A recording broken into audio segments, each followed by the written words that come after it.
خدا کے لیے یا اپنی جان کے سکون کے لیے لوگوں کے ساتھ بھلائی کرو تاکہ تم ہمیشہ پاک صاف دیکھو اور اپنے دل کو نفرت کے اندھیروں سے بچاؤ۔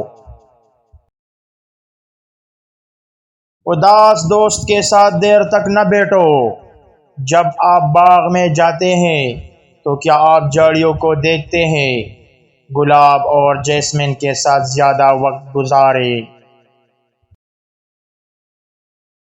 ان لوگوں کو نظر انداز کریں جو آپ کو خوفزدہ اور اداس کرتے ہیں، جو آپ کو بیماری اور موت کی طرف لے جاتے ہیں۔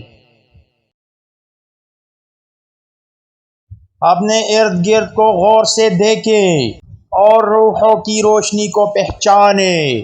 ان لوگوں کے پاس بیٹھو جو آپ کو اس طرف کھینچتے ہیں۔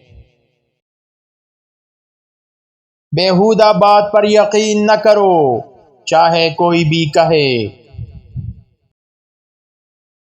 جتنی جلدی ہو سکے اپنی انا کی گائے کو مار ڈالو تاکہ آپ کی باطنی روح زندہ ہو جائے اور حقیقی آگہی حاصل کر سکو۔ اندھیرا درختوں اور پھولوں کو آنکھوں سے چھپا سکتا ہے، لیکن محبت کو روح سے نہیں چھپا سکتے۔ جب آپ اپنی تعریف کرنا چھوڑ دیں گے تو آپ جو کچھ کریں گے وہ قابل تعریف ہو جائے گا۔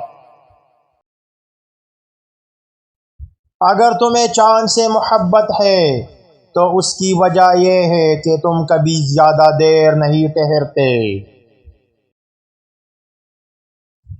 عقل مندوں کے ہاتھوں میں زمین سونے میں بدل جاتی ہے۔